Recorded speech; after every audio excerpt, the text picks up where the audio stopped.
நம்ம சேனலில் பயோகிராஃபிலாம் பார்க்குறோம். அந்த வகையில் இன்றைக்கி யாரோட பயோகிராஃபின்ட்டு எல்லோரும் தம்ப வச்சு கெஸ் பண்ணியிருப்பீங்க. ஆமாங்க, சின்ன மருமகள் மோகனாவை பற்றி தான் எல்லோரும் இந்த வீடியோவில் பார்க்க போகிறோம்.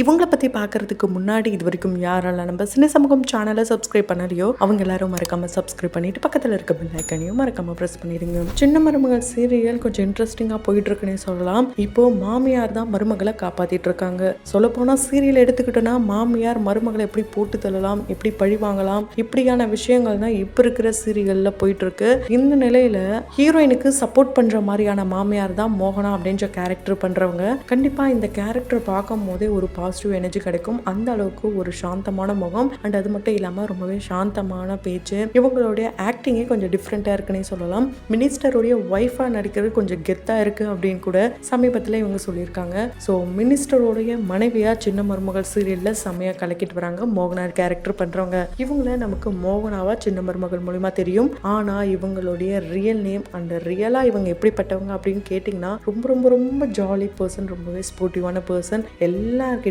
ஜாலியாக கலகலன்னு பேசுவாங்க. எப்படி ஆன் ஸ்க்ரீனில் மருமகளுக்கு சப்போர்ட் பண்ணுறாங்களோ ஆஃப் ஸ்க்ரீனில் இவங்களுடைய மூத்த மருமகளுக்கும் இவங்களுக்கும் நிறைய சின்ன சின்ன செல்ல சண்டைகள்லாம் வருமாம். இந்த சண்டையிலிருந்து எப்பப்பா என்னை காப்பாற்றுவீங்க அப்படின்ற மாதிரிலாம் இருக்குமாம். அது மட்டும் இல்லாமல் இவங்களுடைய ரியல் நேம் கௌரி ஜானு. இவங்கள ஜானு தான் கூப்பிடுவாங்க.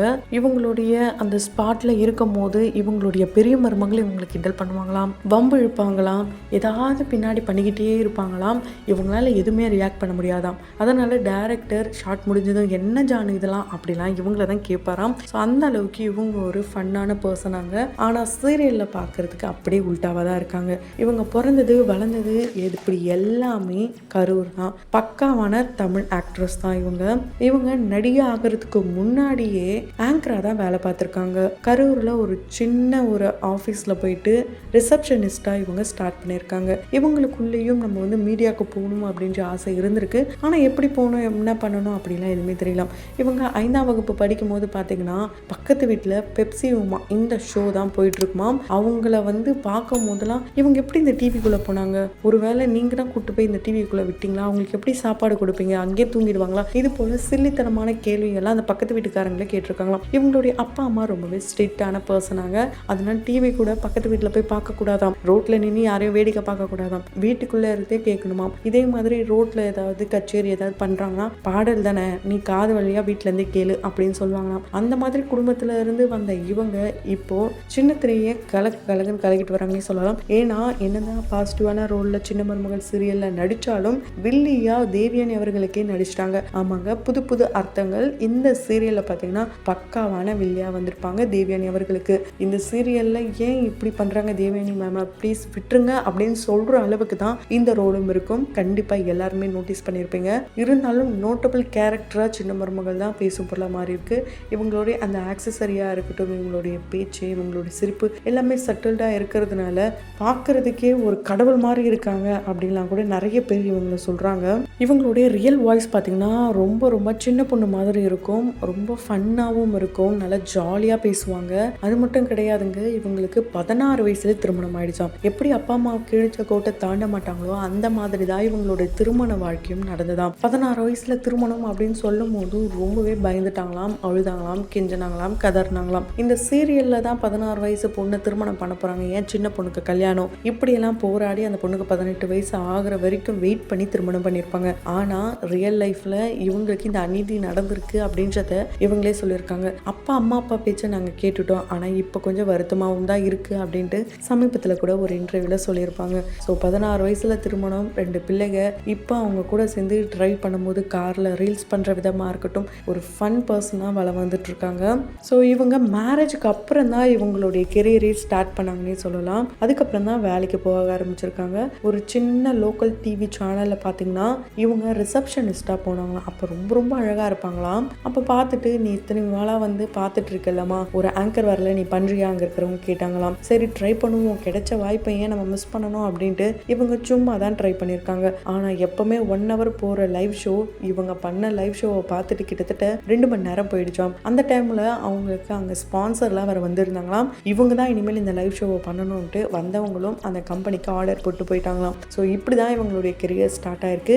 ஆங்கராக இவங்களுடைய கெரியரை ஸ்டார்ட் பண்ணி கொஞ்சம் கொஞ்சமாக பார்க்க ஆரம்பிச்சிருக்காங்க. ஆரம்பத்தில் வீட்லேயும் சொல்லவே இல்லையாம். அதுக்கப்புறம் இவங்களுடைய லைவ் ஷோவை பார்த்துட்டு தான் வீட்டில் ரொம்பவே ஷாக் ஆகிட்டாங்களாம். அதுக்கப்புறம் கூட ஓகே சொல்லவே இல்லையாம். அடுத்தடுத்து இவங்களுடைய கெரியர் க்ரோத்தை பார்த்து தான் ஓகே சொல்லியிருக்காங்க. எடுத்ததுமே இவங்களுக்கு இந்த வாய்ப்பு கிடைக்கல. கொஞ்சம் கொஞ்சமாக ட்ரை பண்ணி தான் கிடைச்சிருக்கு. இவங்க சன் டிவியில் நிறைய ஷோஸ் பண்ணியிருக்காங்க. குறிப்பாக காமெடி ஜங்ஷன் அப்படின்ற ஒரு ஷோவை இவங்க பண்ணியிருக்காங்க. அதில் நிறைய கேரக்டர்ஸ் பண்ணியிருக்காங்க.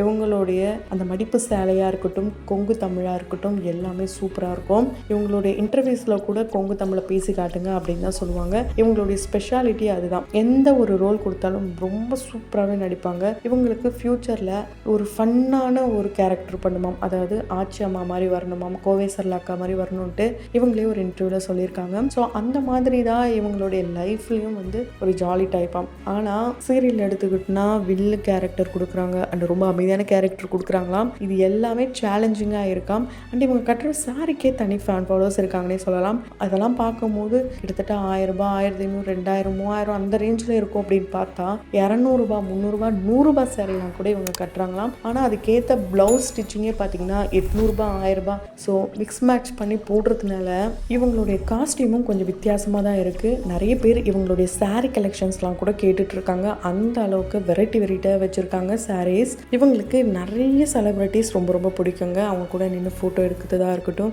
இவங்க அதே மாதிரி நிறைய சீரியல்ஸும் பண்ணியிருக்காங்க. புது புது அர்த்தங்களில் வில்லியை தொடர்ந்து ஊர்வசி, மிர்ச்சி, சிவா இவங்க கூடலாம் சேர்ந்து காசை தான் கடவுளடா இந்த படமாக இருக்கட்டும், மாரி சீரியல், ராஜாராணி சீரியல், இது போல் நிறைய சீரியல்ஸில் ஒரு சின்ன சின்ன ரோல்ஸ்லாம் பண்ணியிருக்காங்க. சன் டிவியில் இவங்க ஆங்கரிங்கும் பண்ணியிருக்காங்க, ஷோஸும் பண்ணியிருக்காங்க. அப்படி இவங்க பண்ணும்போது தான் ஆரம்ப காலகட்டத்தில் அந்த சேனலில் அசிங்கப்பட்டிருக்காங்களாம்.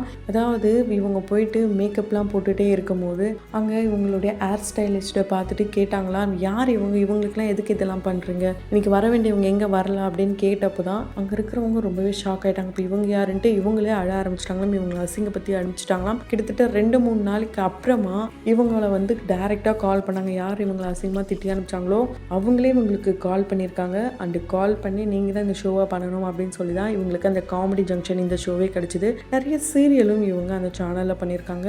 என்னதான் ரொம்ப பிரபலமாக வெளியே இந்த லோக்கல் சேனல்லாம் இருந்தாலும் ஃபஸ்ட்டு இந்த பெரிய சேனலில் அவமானப்பட்டது இவங்களால வாழ்க்கையில் மறக்கவே முடியாதாங்க. நிறைய நேரங்களில் இதை நினச்சி அழுதுருக்காங்களாம். அண்ட் அன்றைக்கி ஃபுல்லாகவே அழுதாங்களாம். இதுக்கப்புறம் போவே கூடாது அப்படிலாம் நினச்சாங்களாம். அதுக்கப்புறம் பார்த்தீங்கன்னா மிர்ச்சி, சிவா கூட சேர்ந்து சன் குடும்ப விருதுகளில் ஒரு ஸ்கிட்டும் பண்ணியிருக்காங்க.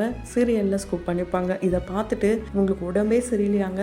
அந்த நேரத்தில் கூட நீங்கள் பண்ணணும் அப்படின்னு சொன்னதும் சரி வந்த வாய்ப்பை ஏன் மிஸ் பண்ணணும்ட்டு இவங்களுடைய மகன் தான் இவங்களுக்கு ரொம்பவே சப்போர்ட்டிவாக இருந்திருக்காரு. இவங்க மகன் சொன்ன ஒரே ஒரு காரணத்தினால தான் அந்த ஷோவே இவங்க அட்டன் பண்ணாங்களாம். அது பார்த்தீங்கன்னா எதிர்பார்க்காத அளவுக்கு மில்லியன்ஸ் ஆஃப் வியூஸ் போயிட்டே தான் இருக்காம் இப்போ வரைக்கும். கண்டிப்பாக இவங்களை அந்த ஸ்கிட்டில் பார்த்து என்ஜாய் பண்ணியிருந்திருப்பீங்க. குறிப்பாக விடிவி கணேஷ் அவர்கள், ராதிகா அவர்கள் இவங்களோட இந்த ஸ்கிட்லேயும் இருந்திருப்பாங்க. விழுந்து சிரிச்சாங்களாம். இவங்க நல்லா பண்ணாங்கன்ட்டு அவங்க அப்ரிஷியேட் பண்ணாங்களாம். ஸோ கண்டிப்பாக இது வரைக்கும் இத்தனை வருஷமாக இந்த இண்டஸ்ட்ரியில் இருக்காங்க. 16 வயசில் திருமணம் ஆனாலும் திருமணமாகி பல வருஷத்துக்கு அப்புறம் தான், அதாவது 2003 தான் இவங்களுக்கு லோக்கல் சேனலில் வாய்ப்பு கிடைக்குது. அடுத்தடுத்து இவங்களுடைய கெரியர் க்ரோத்தே ஸ்டார்ட் ஆகுது. கண்டிப்பாக மேரேஜ் ஆனதுக்கப்புறம் ஒன்றுமே இல்லை, லைஃப் அவ்வளோதான் அப்படின்னு நினைக்கிற ஒரு சில பெண்களுக்கு இவங்க ஒரு முன் உதாரணமாகவே வளம் வந்துட்டு இருக்காங்க. கண்டிப்பாக மீடியாவில் சாதிக்கணும் அப்படின்னு நினைக்கிற மேரேஜ் ஆன பெண்களுக்கு கண்டிப்பாக இவங்கள ஒரு எக்ஸாம்பிளாக எடுத்து அடுத்தடுத்த கட்டத்துக்கு நோக்கி போயிட்டே இருக்கணும்ட்டு நம்மளோட சினி சமூகத்தின் வாயிலாக வாழ்த்துக்களை தெரிவித்துக் கொள்ளலாம். தொடர்ந்து பயோகிராஃபியில் பார்த்து என்ஜாய் பண்ணணும்னு நினச்சிங்கன்னா உடனே நம்ம சினி சமூகம் சேனலை சப்ஸ்கிரைப் பண்ணிட்டு பக்கத்தில் இருக்க பெல் ஐக்கனையும் மறக்காமல் ப்ரெஸ் பண்ணிடுங்க.